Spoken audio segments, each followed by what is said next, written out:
Assalamualaikum warahmatullahi wabarakatuh. Anak-anak, selamat datang di kelas 6 ya. Pembelajaran hari ini bersama Bu Evi. Sebelum kita melaksanakan pembelajaran, marilah kita berdoa, yaitu dengan membaca Al-Fatihah yang kita khususkan kepada Nabi Muhammad SAW beserta para sahabat. Ila hadratin Nabiyil Mustafa Sayyidina Muhammadin sallallahu alaihi wasallam wa ala alihi wa aswajihi wa dzurriyyatihi sayyulillahi laumul Fatihah.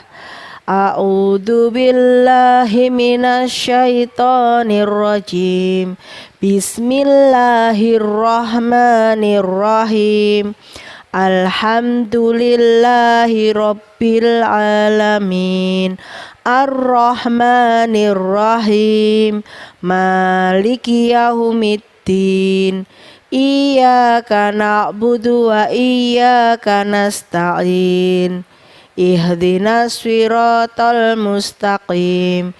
Siratal ladzina an'amta 'alaihim ghairil maghdubi 'alaihim waladdallin.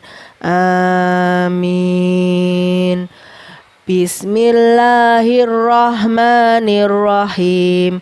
Raditu billahi robba wa bil islami dina wa bi muhammadin nabiyya wa rasula. Rabbi sidni ilma warzuqni fahma waj'alani minas solihin. Amin. Mudah-mudahan apa yang kita pelajari hari ini bisa barokah dan manfaat untuk kita semua. Pembelajaran kita hari ini yaitu masuk ke tema 3, tokoh dan penemunya. Subtema 2, penemuan dan manfaatnya. Dan pelajaran yang kita pelajari yaitu PKN dengan KD, menganalisis pelaksanaan kewajiban, hak dan tanggung jawab sebagai warga masyarakat beserta dampaknya dalam kehidupan sehari-hari. Nah, apa materinya PKN tentang hak dan kewajiban? Tentang hak dan kewajiban sudah sering kita pelajari ya anak-anak. Sekarang yang kita pelajari yaitu hak anak di rumah, di sekolah, dan di masyarakat. Hak anak di rumah yaitu yang pertama, memperoleh makan makanan yang bergizi. Yang kedua, memperoleh kasih sayang. Dan yang ketiga, nyaman saat belajar di rumah. Ini adalah hak-hak yang bisa kalian dapatkan di rumah. Siapa yang akan memberikan hakmu saat di rumah? Yaitu orang tuamu. Orang tuamu bisa memberikan hakmu di rumah dengan memberikan makan makanan yang bergizi, dengan memperoleh kasih sayang. Artinya apa? Yang memberi makanan bergizi adalah orang tua. Yang memberikan kasih sayang siapa? Orang tua. Bisa saudara, bisa kakek nenek kita juga bisa. Ya. Yang berikutnya adalah hak anak di sekolah. Hak anak di sekolah ini adalah hak-hak yang kita dapatkan. Hak artinya adalah sesuatu yang kita dapatkan. Artinya hak anak ini yang ada di sekolah, bahwa kita bisa mendapatkan sesuatu di sekolah. Contohnya apa? Contohnya adalah memperoleh pengajaran dari guru, bermain saat jam istirahat, belajar dengan nyaman di sekolah. Hak kalian di sekolah ini umumnya diberikan oleh Bapak Ibu guru, Bapak Kepala Sekolah, dan orang-orang yang terkait dalam sekolah. Misalnya ada di sini yayasan, ada pihak pemerintah yang memberikan fasilitas untuk sekolah. Jadi kalian berhak mendapat pengajaran dari guru. Ya, jadi kalau di sekolah artinya kalian harus belajar bersama guru. Bermain boleh, tapi ada saatnya, yaitu adalah jam istirahat. Yang berikutnya yaitu hak di masyarakat. Karena kalian hidup di masyarakat lingkungan sekolah, atau lingkungan rumah, ya, karena masyarakat itu ada di sekolah dan di rumah ya anak-anak ya.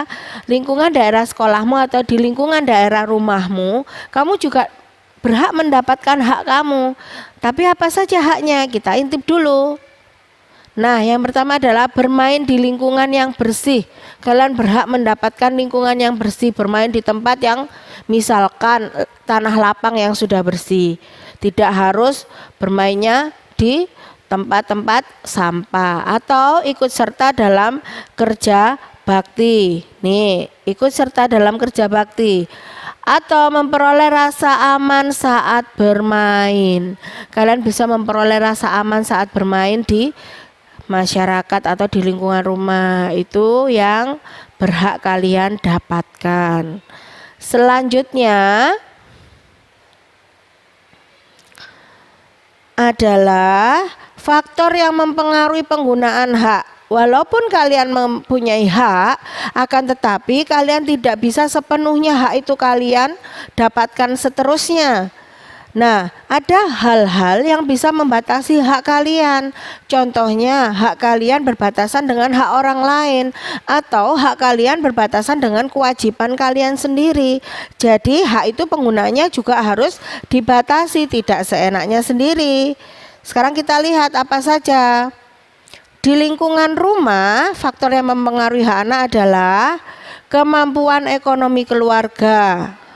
Ya, nih, kemampuan ekonomi keluarga, aktivitas orang tua, dan aktivitas lain di rumah. Jadi, kalian tadi kan haknya berhak mendapatkan makanan dengan gizi yang cukup, berhak mendapatkan uang saku istilahnya. Akan tetapi kalian harus menyesuaikan dengan keadaan ekonomi keluarga.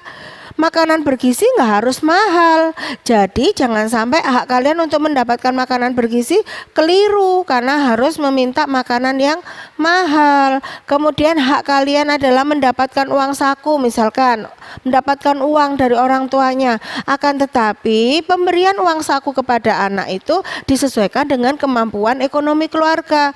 Orang tuanya mampunya memberi uang saku sehari 5.000. Nah, apakah boleh kalian menuntut sehari jadi 10.000?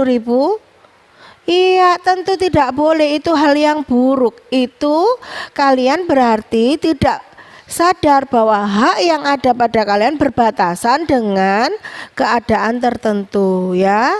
Kemudian yang ada di sekolah, faktor yang mempengaruhi penggunaan hak yang ada di sekolah adalah yang pertama waktu belajar, waktu bermain dan aktivitas lain di sekolah. Kalian boleh bermain di sekolah, tapi ingat ada jamnya, yaitu adalah jam istirahat. Boleh tidak kalian waktu pelajaran ngotot main sepak bola di luar? Iya, pinter. Tidak akan boleh. Makanya itu kalian di sekolah tetap punya hak bermain saat jam istirahat, akan tetapi hak kalian bermain berbatasan dengan faktor ini, yaitu waktu belajar yang harus disesuaikan ya nak ya. Oke, lanjut ya. Sekarang adalah faktor yang mempengaruhi penggunaan hak di lingkungan masyarakat ya. Apa? Kesadaran masyarakat. Yang kedua adalah usia. Yang ketiga, kesadaran masyarakat dalam menjaga keamanan. Kalian tadi di masyarakat berhak bermain di lingkungan yang bersih. Akan tetapi kesadaran masyarakat di lingkungan kalian, apakah sudah bisa membersihkan lingkungan? Apabila kesadaran masyarakatnya kurang tentang kebersihan lingkungan, jangan harap hak untuk bermain di lingkungan yang bersih akan tercapai, karena ini tadi berbatasan dengan kesadaran masyarakatnya kurang ya.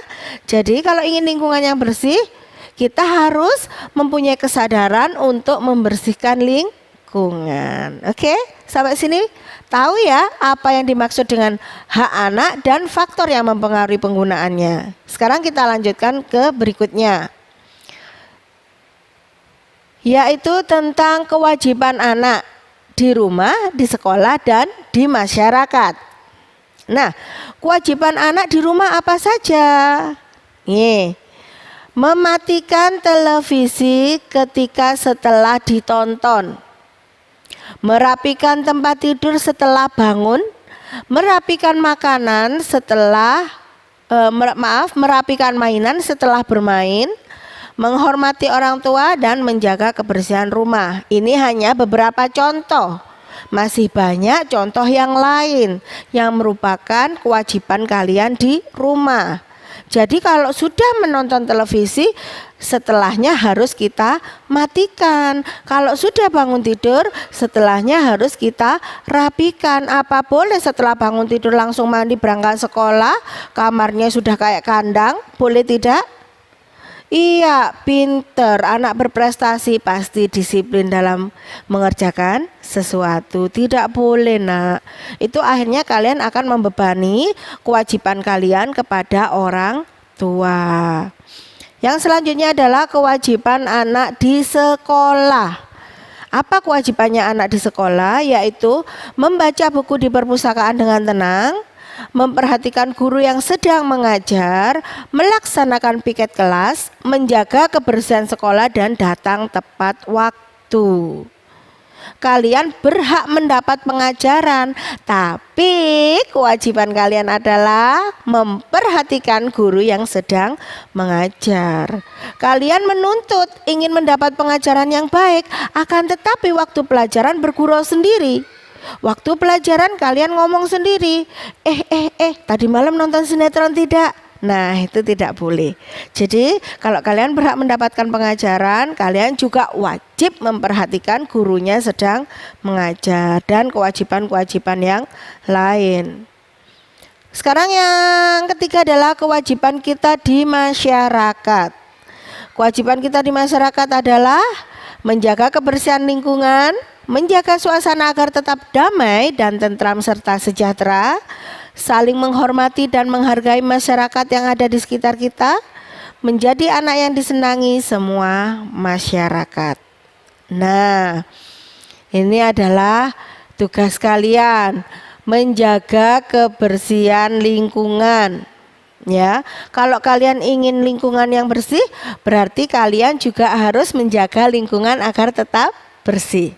Kalau kalian ingin lingkungannya aman, tentram, berarti kalian juga berkewajiban menjaga agar lingkungan di sekitar kalian adalah aman, tertib dan nyaman. Itu timbal balik yang akan kita peroleh.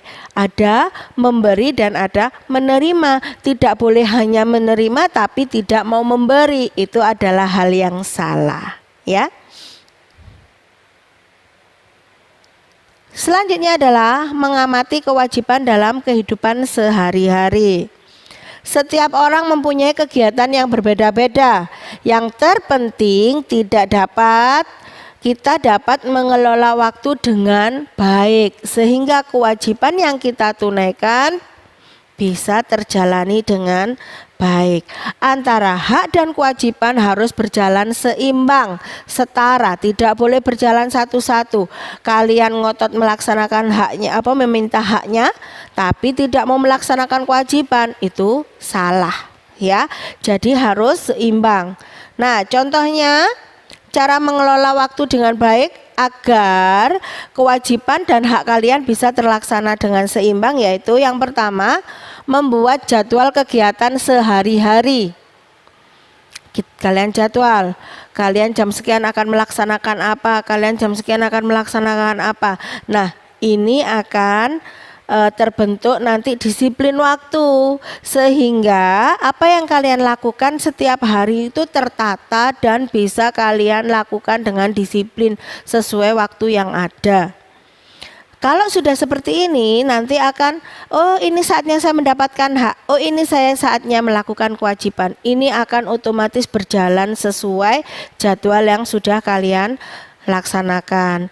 Yang kedua adalah mengerjakan tugas sekarang, jangan menunda. Jadi mengerjakan tugas jangan ditunda.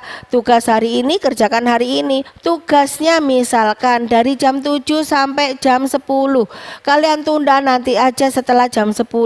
Akhirnya harusnya kalian jam 10 sudah bisa melaksanakan yang lain, akan terhambat oleh tugas yang belum kalian kerjakan. Yang ketiga adalah berkonsentrasilah dalam melakukan pekerjaan. Pekerjaan apapun harus kalian fokuskan. Hari ini saya ingin tugasnya membuat catatan tentang PKN misalkan. Itu fokus.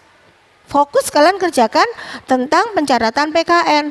Jangan terus gentayangan kemana-mana, nulis fokus ke PKN sebentar hanya 1 menit, yang 5 menit lihat yang lainnya, lihat komiknya, nyapa HP-nya. Nah ini nantinya harusnya pekerjaan yang bisa kamu lakukan hanya 5 menit, bisa panjang sampai 1-2 jam karena tidak berkonsentrasi.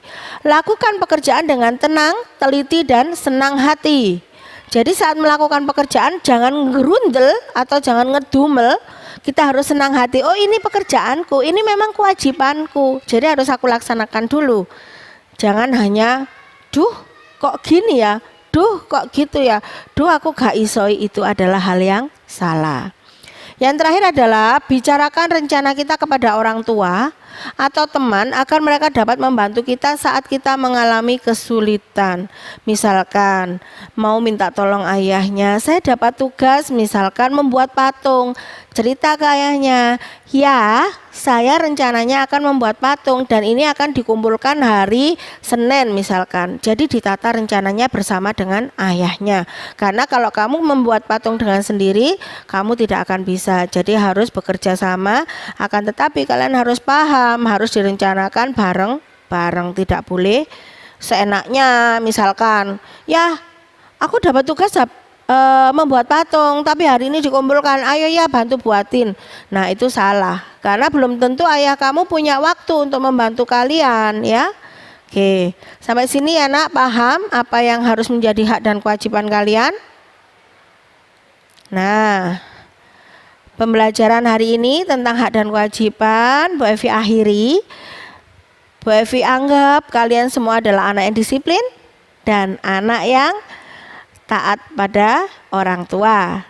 Pesan Bu Evi di akhir pembelajaran ini yaitu utamakan disiplin waktu dalam segala hal, dalam ibadah, dalam belajar, dan dalam melaksanakan kegiatan sehari-hari. Kemudian yang kedua, belajar sungguh-sungguh supaya kalian mendapatkan hasil yang maksimal. Karena tanpa belajar, impossible kamu bisa mendapatkan hasil yang bagus. Dan yang ketiga, karena masa pandemi belum berakhir, tetap jaga kesehatan dan rutin berolahraga. Terima kasih pembelajaran hari ini. Mari pembelajaran hari ini kita tutup dengan doa. Doa biasanya akhir kita pembelajaran di sekolah yaitu surat Al-Asr. Bismillahirrahmanirrahim. Wal asri innal insana lafi husrin illal ladzina amanu wa amilus solihati wa tawasau bil haqqi wa tawasau bis sabri. Amin. Terima kasih anak-anak sudah melihat video pembelajaran Bu Evi. Semoga kalian tidak bosan dan tetap semangat belajar di rumah, tak kenal lelah. Wassalamualaikum warahmatullahi wabarakatuh.